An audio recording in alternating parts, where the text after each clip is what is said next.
Bonjour à tous et à toutes, bonjour Sophie Morin. Merci d'avoir accepté de participer à cette interview dans le cadre de la Journée internationale des travailleurs du 1er mai.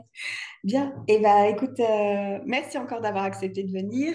Est-ce que tu pourrais te présenter, s'il te plaît, et présenter justement qui tu es, ton parcours et puis ton travail?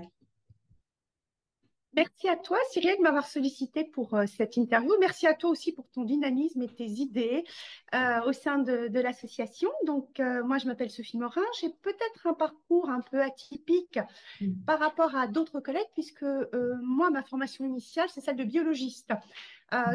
J'ai démarré dans de la recherche fondamentale. Je me suis très vite rendu compte que même si c'était passionnant, je n'avais pas assez d'échanges, je ne bougeais pas assez. Donc, je suis rentrée dans l'industrie pharmaceutique. J'ai fait un certain nombre d'années au sein d'un laboratoire pharmaceutique. J'ai commencé à goûter un peu au plaisir et à la découverte par exemple, de l'analyse transactionnelle. Mhm. Je me suis formée à l'analyse transactionnelle dans ces années-là et je me suis passionnée de plus en plus pour tout ce qui était psychologie. Donc, j'ai demandé un départ volontaire dans le cadre d'un PSE en 2008 pour reprendre des études de psychologue. C'est vrai que toutes mes années en entreprise m'ont plutôt porté à la psychologie du travail, tout en étant très, très intéressée par tout l'aspect clinique. Mais j'ai peut-être choisi un peu, on va dire, la facilité à ce moment-là et également le vrai intérêt pour ce monde du travail. J'ai un peu par hasard baigné dans les risques psychosociaux dès le début. On était en 2009, plein de crises, je voulais faire du recrutement. Zéro recrutement dans cette année-là. Et j'ai trouvé mon stage de N2 au sein d'un service de santé au travail intra-entreprise qui réalisait un diagnostic des risques psychosociaux et ça m'a passionnée. Et donc, depuis, je suis restée sur ce cœur de métier qui est la santé au travail. Dès le démarrage, j'ai eu pas mal de salariés qui sont venus me voir un peu en mal-être et je me suis sentie assez vite désemparée justement sur cette prise en charge. Donc, j'ai enchaîné en fait sur le DU TCC. Voilà, j'ai envie de dire, tant au niveau personnel que professionnel, il y a eu un avant et un après au début de TCC qui a vraiment, vraiment enrichi à tout niveau. Et j'ai donc créé mon cabinet qui s'appelle Sophie Morin Conseil autour de la santé au travail, où j'essaie réellement de faire se rejoindre ces deux grands types d'écoles, on va dire, tout ce qui est psychologie sociale par la psycho du travail, mais également l'aspect thérapeutique par les TCC. J'ai donc mon cabinet qui a trois grands types d'activités. Un autour du conseil, donc j'interviens en entreprise majoritairement pour des diagnostics de risques psychosociaux. Donc en gros, dans l'entreprise, aller repérer, si on raisonne en termes de balance, ce qui d'un côté pèse en termes de contraintes et de l'autre côté qui va être ressource en fait et qui va venir compenser. Voilà. Donc le diagnostic va consister à faire le bilan de tout ça. J'ai une activité de formatrice. Donc, dans les deux cas, j'ai un conventionnement avec la CARSAT de la Bourgogne-Franche-Comté. Donc, ça va être des sensibilisations aux risques psychosociaux en entreprise, pour les managers, parce que voilà, les managers, selon moi, sont vraiment un échelon, un maillon clé dans cette prévention des risques psychosociaux, puis des thèmes autour de ça, comme la gestion du stress, qui est un thème voilà, qui me tient vraiment à cœur, parce que ça va vraiment que le thème de la TCC va pouvoir réellement rentrer au cœur de ces formations, des formations de gestion du conflit, etc. Et puis un troisième type d'activité qui est dans l'accompagnement. Donc je vais avoir des consultations en cabinet. J'ai mon cabinet qui est au sud de Dijon. Euh, Consultation essentiellement basée centrée sur la souffrance au travail. Donc je vais recevoir majoritairement des personnes en burn-out. Euh, et puis, voilà, je peux accompagner également des équipes de travail ou qui dysfonctionnent au niveau collectif, dans lequel il faut remettre de la cohésion, mais également des équipes qui ont pu connaître des traumatismes comme du harcèlement collectif, qui ont besoin de se reconstruire. Voilà en gros mes activités au quotidien. Ok, super. Et dis-moi, alors c'est vrai qu'on parle beaucoup risques psychosociaux, mais finalement j'ai l'impression que c'est une grosse, enfin voilà, que ça regroupe des tas de choses. Peut-être que c'est pas forcément aussi très clair dans la tête de tout le monde de ce que peuvent être les risques psychosociaux. Et est-ce que tu pourrais nous donner quelques éléments justement pour que ça puisse être plus simple pour nos auditeurs et auditrices de comprendre justement qu'est-ce qu'on entend par risques psychosociaux? Tu as tout à fait raison. Pour illustrer ça, quand je fais une formation de sensibilisation, on passe quasiment une matinée à aller poser les définitions sur la table Mhm. parce qu'effectivement, dans la tête des uns des autres, ça peut être très, très différent. Donc, les risques psychosociaux, ça va être le stress au travail, c'est-à-dire ce déséquilibre perçu entre ce qu'on me demande et ce que je suis capable de donner, ou plutôt l'impression de ce qu'on me demande et l'impression de ce que je suis capable de donner. Et on va avoir également l'épuisement professionnel, le burn-out, et on va retrouver tout ce qui est violence au travail, donc qui vont depuis ce qu'on appelle les violences ordinaires, donc pas dire bonjour à mon collègue quand j'arrive le matin, Mhm. jusqu'aux agressions physiques, qu'elles soient externes de la part d'un usager ou internes, tout ce qui est harcèlement moral, harcèlement sexuel, agissement sexiste. Donc, Mm. finalement, il y a pas mal de choses qui rentrent dans cette grande famille des risques psychosociaux, effectivement. Ouais. Et puis, tu vois, par rapport justement voilà, au risque que tu énumérais, alors je sais pas, peut-être que tu partages ce sentiment ou pas, hein, voilà, tu me diras. J'ai le sentiment que justement, il y a pas mal de belles avancées qui sont faites ces dernières années avec une vraie reconnaissance justement au niveau légal, au niveau juridique, de tout ce qui peut être justement les agissements sexistes, les agressions sexuelles et ainsi de suite ou même par rapport à tout ce qui peut être harcèlement moral, j'ai l'impression que, je dirais, depuis facilement, peut-être, allez, ça va être un peu paradoxal, mais j'allais dire d'un côté, j'ai envie de dire depuis 2017, j'ai l'impression qu'il y a pas mal de lois qui sont passées pour justement avoir une vraie reconnaissance.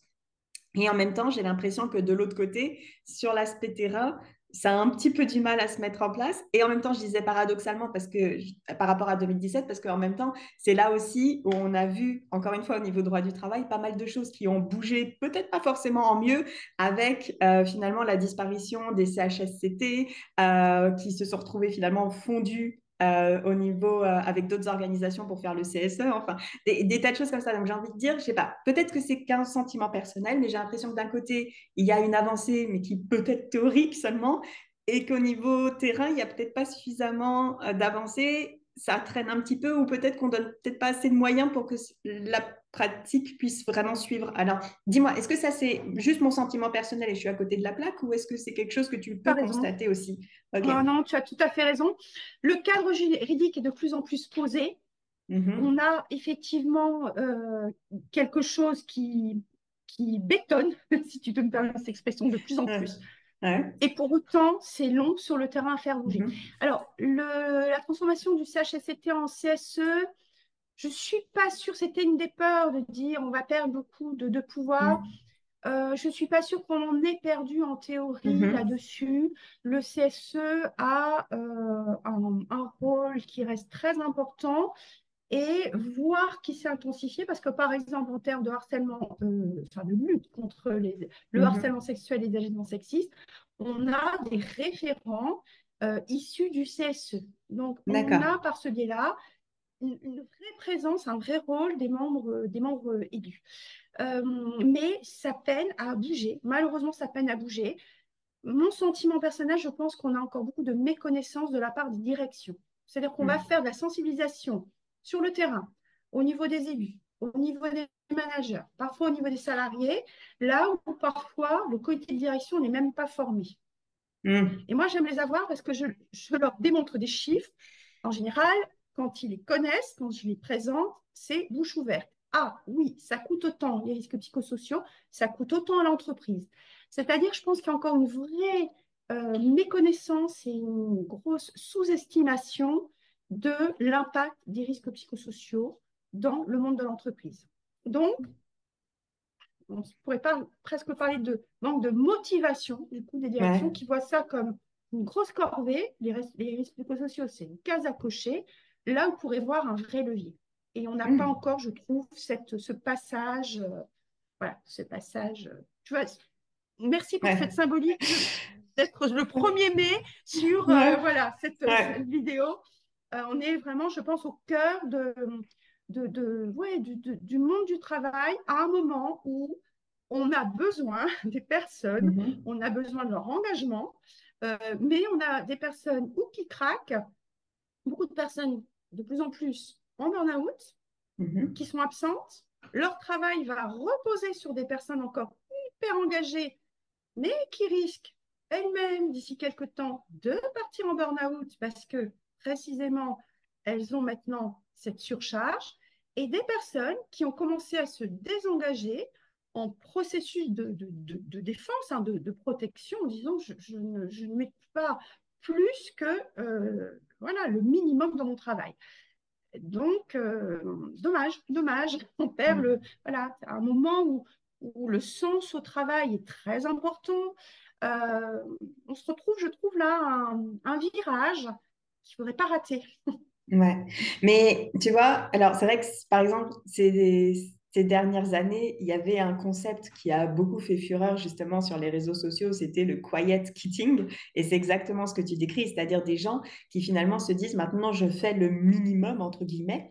Alors, ce qui est paradoxal parce que ça s'appelle donc en fait la démission silencieuse, sauf qu'ils ne démissionnent pas réellement, ils se disent juste je vais faire le minimum de ce que ma fiche de poste m'impose, et comme tu disais, bah, il y a un effet un peu effectivement de vases communicants avec certains qui vont être d'autant plus dans l'engagement, peut-être plus dans le présentéisme aussi, parce que je pense qu'il y a peut-être aussi une confusion chez certaines personnes entre ce qui est de l'engagement au travail et ce qui est en fait juste du présentéisme où on est physiquement là, mais peut-être pas psychologiquement là. Bon, après, Très voilà, français, à c'est très déterminer, français. oui, effectivement, effectivement. Et qui, effectivement, après, sont d'autant plus à risque de se retrouver, effectivement, après, à être épuisés, à se désengager et finalement, comme tu disais, être dans une forme d'épuisement professionnel qui peut après avoir des effets délétères sur le plan individuel, mais même sur le plan collectif. Donc, voilà. Nos personnes qui sont nos salariés, qui sont sur ces démissions silencieuses, c'est pas satisfaisant. Hmm. C'est-à-dire qu'elles ont beau se dire, bon, bah, en fait, moi, je présente souvent ça sous forme d'une balance. Donc, j'ai une balance entre les efforts, les récompenses. Donc, ce qu'elles font, c'est qu'elles viennent rééquilibrer leur balance en disant, je ne donne pas plus par rapport à ce que je reçois. Mais Hmm. en termes de satisfaction, de sens, c'est pas, voilà, là, on est déséquilibré. Tout à fait. Donc, à terme, c'est compliqué de tenir. Ouais, et pareil, tu vois, ça m'évoque aussi un autre concept dont, voilà, qui a aussi fait fureur en son temps. C'était, alors, on parlait de burn-out, mais il y a eu aussi le bore-out, c'est-à-dire les gens qui finalement s'ennuient. Et puis, il y a eu aussi, je crois que c'était brown-out, On je out. crois, là. C'est ça. Et pareil, ça revient un petit peu à ce que tu disais, c'est finalement la perte de sens aussi sur ce qu'on fait et sur ce qu'on attend de nous aussi, parce que j'ai envie de dire, ça marche dans les deux sens. Il y a ce qu'on peut apporter et le sens qu'on peut trouver aussi. Et puis, il y a aussi ce que l'autre va nous renvoyer par rapport à notre travail et par rapport aussi à comment est-ce qu'on le mène et à nos missions, quoi. Pour dire sur ce que tu disais sur le burn-out, ça va évoquer ce qu'on appelle les jobs à la con. Mm. Voilà, je le dis tel quel, hein, c'est les petits Ouais. jobs, où là, on n'a pas d'épanouissement, on est juste sur quelque chose d'alimentaire, mais il n'y a plus de sens. Et ce qui est certain, c'est que le Covid, on dit que c'était un accélérateur de ce qui était déjà très latent, Mm. mais le Covid a mis le doigt sur le sens au travail. Beaucoup de personnes se sont interrogées là-dessus, donc beaucoup les grandes vagues de démission derrière pour retrouver quelque chose qui ait plus de sens et d'utilité. Donc on est vraiment sur un moment, alors c'est intéressant aussi de regarder ça en tant que psychologue du travail, mais de l'intérieur, il faut prendre conscience que c'est aussi beaucoup de souffrance par rapport à ces déséquilibres qui sont en train de se créer. Mhm. Écoute, c'est bien parce que justement, c'était une des questions que j'avais envie de te poser, c'est-à-dire, est-ce que tu avais observé justement toi, des mutations au niveau des dynamiques de travail ou même des changements par rapport à ce que les gens apportaient suite à la pénurie de main-d'œuvre qu'on a pu observer, qui a été d'autant plus criante au moment du Covid, où on s'est rendu compte que justement, il y avait certains emplois qui étaient vraiment essentiels et qui n'étaient pas pourvus. Et là, on sentait bien à la fin, justement, les limites, je dirais. Et en même temps, toute cette vague, effectivement, de personnes qui se sont reconverties, certaines qui ont totalement changé voilà, de secteur et ainsi de suite, parce que justement, ils se rendaient compte que finalement, ils s'y retrouvaient plus dans ce qu'ils faisaient auparavant. Enfin, voilà. Toi, comment est-ce que tu as pu vivre ça et observer ça à travers ton travail? Oui, oui, je suis tout à fait d'accord avec ce que tu décris. Alors moi, je vais le voir malheureusement plus par le biais des personnes qui sont en souffrance, donc celles qui tiennent encore Mm. dans le poste. C'est surtout, Mhm. voilà. Et quand je réalise également des bilans de compétences, je vais le voir par l'autre biais, les personnes qui veulent, euh, qui veulent retrouver autre chose, mais tout le monde ne passera pas le pas. Je me rends compte que dans les Mhm. bilans de compétences, il y a un vrai souhait d'aller vers quelque chose qui fait sens, mais en même temps, on est retenu par la sécurité financière, la sécurité d'un CDI. Donc, on a un désir qui n'est pas toujours transformé, j'ai envie de le dire Mhm. comme ça, malheureusement. D'accord. Et c'est une réalité aussi de certains postes où on ne trouve plus, euh, en termes d'aide à domicile, par exemple, il y a des situations qui sont assez dramatiques, effectivement. On ne trouve plus de personnel. Donc, vraie mutation. Mm. Ouais, et en même temps, tu vois, j'ai envie de dire, voilà, pour les personnes justement qui pourraient nous écouter et puis qui pourraient se dire, voilà, je sais pas, moi, j'ai plutôt une âme d'artiste, mais j'ose pas forcément sauter le pas. J'ai envie de dire, c'est aussi tout à fait légitime de se dire, voilà, j'ai des valeurs, j'ai certaines envies, j'ai une certaine personnalité qui me pousserait plutôt à être sur autre chose. Mais voilà, il faut aussi que j'ai d'autres valeurs, comme par exemple peut-être la sécurité, la famille, tout ça, mais ce qui fait que c'est elle que je vais prioriser. Et peut-être ma valeur créativité, je la vivrai sur autre chose qui ne sera pas forcément avec un impact financier ou professionnel. J'ai envie de dire, voilà, ça peut être tout à fait légitime également d'être dans cette perspective-là, quoi. Et ce qui est très intéressant lors des bilans de compétences, c'est d'aller au bout du projet. Mm. Et souvent, les personnes n'en repartent pas avec une frustration. On est allé au bout de ce projet de créativité, d'être artiste par exemple, mais on a posé les choses et dans notre fameuse balance décisionnelle, eh ben, on se rend compte que effectivement, c'est peut-être pas vers ce choix-là que je vais aller. Donc, ça permet de poser des choix et, comme tu le dis très bien, comment je peux le vivre autrement, cet autre désir, et pas forcément d'un point de vue professionnel. On est complètement là, dans ce que tu parlais de valeurs, de personnalité, de Mm. besoins, de ce qu'on passe en revue dans un bilan de compétences pour réfléchir avec quelqu'un qui va faire poser les bonnes questions. Ok. Dis-moi, je crois que tu as aussi écrit et que tu as aussi conçu des outils justement pour les personnes qui s'interrogent sur comment elles peuvent voilà, améliorer, je dirais, leur qualité de vie au travail et puis également sur comment elles peuvent prendre soin d'elles-mêmes dans le cadre professionnel. Est-ce que tu pourrais nous en parler un petit peu? Alors c'est vrai que alors, on parlait de valeur, hein, j'ai une valeur forte de partage, de transmission, donc j'ai beaucoup de plaisir à faire cette première aventure d'écrire un livre qui s'appelle Vivre mieux au travail, basé beaucoup sur les TCC, avec deux aspects qui étaient beaucoup affirmation de soi. Et Mhm. puis régulation des émotions. Voilà, je suis vraiment intimement convaincue que si on était plus formé de façon générale à l'affirmation de soi, à identifier ses émotions, savoir comment les exprimer de façon non violente, on aurait beaucoup moins de conflits dans le monde du travail. Ça serait plus régulé. Euh, donc, c'est vrai que c'était important pour moi de pouvoir passer via ce livre quelques informations. Et puis, on parlait de créativité. Alors, j'aime bien aussi essayer de créer des outils. Donc, ça a été initialement deux jeux de cette famille l'un sur l'affirmation de soi, l'autre sur les émotions, qui permettait d'être voilà, un outil en thérapie parfois lors de séances, de pouvoir les utiliser. Et puis plus récemment, pardon, j'ai souhaité créer un jeu de cartes pour l'animation des formations de gestion du stress. Voilà, donc c'est là aussi, on est TCC. Et en même temps, on est, je ne sais pas si ça va se voir, mais voilà, par exemple, on Mhm. a des cartes roses qui vont permettre d'identifier les situations stressantes. Donc, ce Ok. qui est assez intéressant, c'est que la personne, finalement, on se rend compte qu'en quelques minutes, elle va avoir cette capacité d'aller identifier ce qui a pu créer des tensions dans son environnement de travail et générer cette situation de stress. Et puis après, on va avoir des cartes, je sais pas, je tente, mais voilà, des cartes bleues qui vont permettre d'identifier les émotions, poser les émotions, se dire, bah, tiens, cette émotion-là, elle a combien sur 10. On va être sur le comportement. Qu'est-ce que Mhm. j'ai tendance à faire, fonctionnel ou pas fonctionnel. Et après, je montre, hein, on a quand même plein d'options sur Ouais, ce que je pourrais faire pour ouais. gérer cette. Voilà. Puis une petite partie cognitive, je dis une petite parce que là, ça incite plus à réfléchir à nos pensées euh, limitantes pour partir sur nos croyances qui vont être plus aidantes dans ce cadre-là.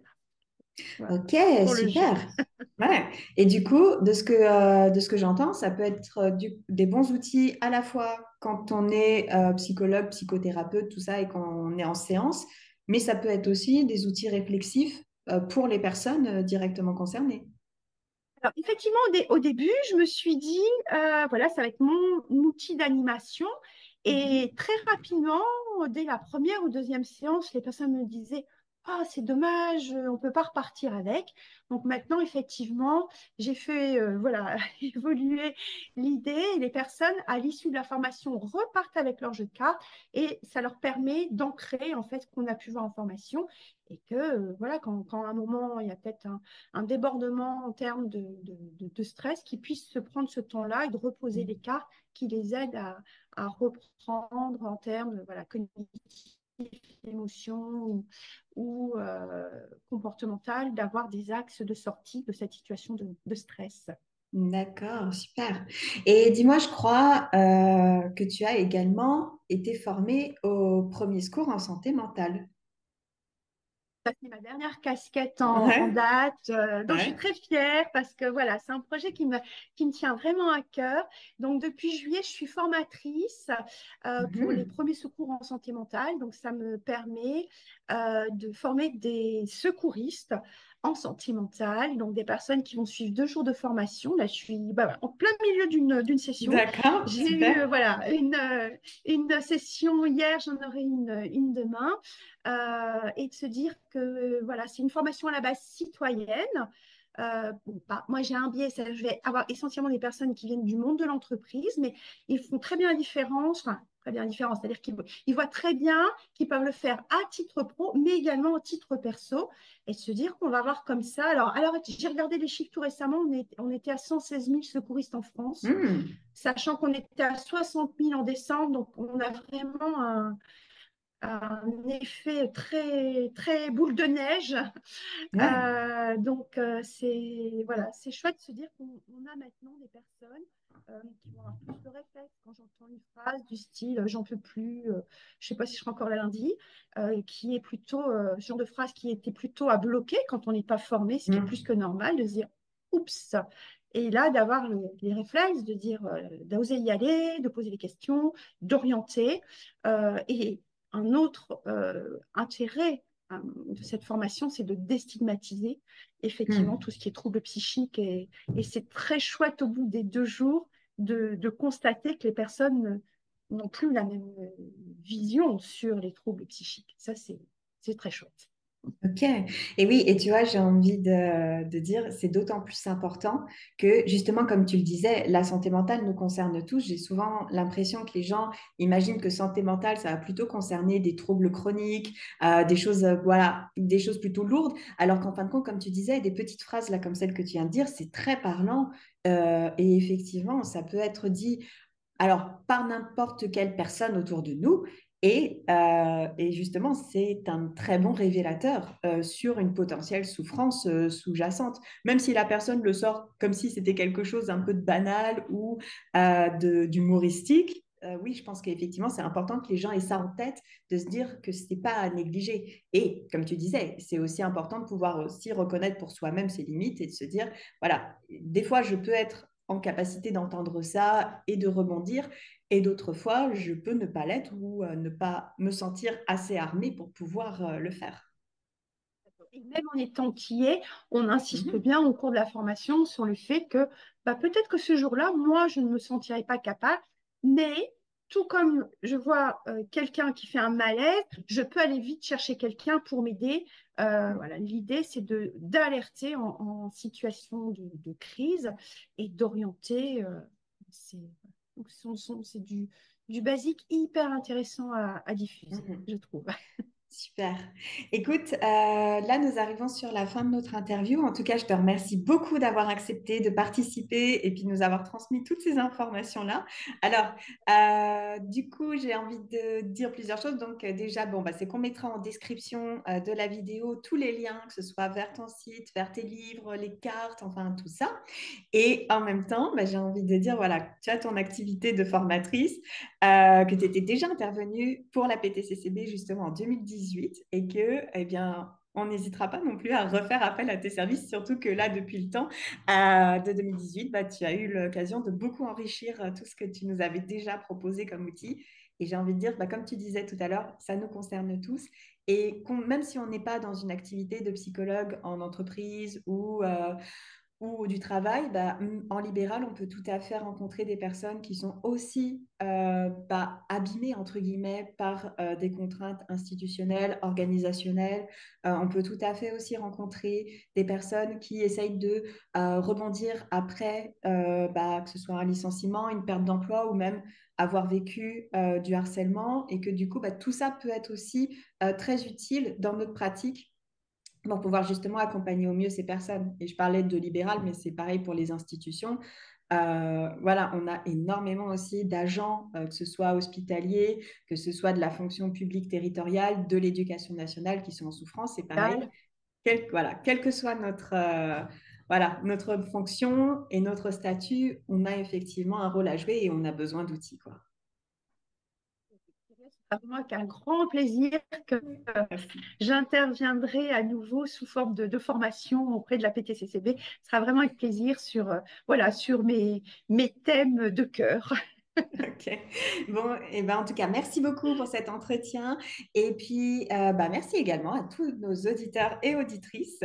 Et puis, bah, je souhaite une bonne journée. Je vous souhaite à tous une excellente journée internationale des travailleurs.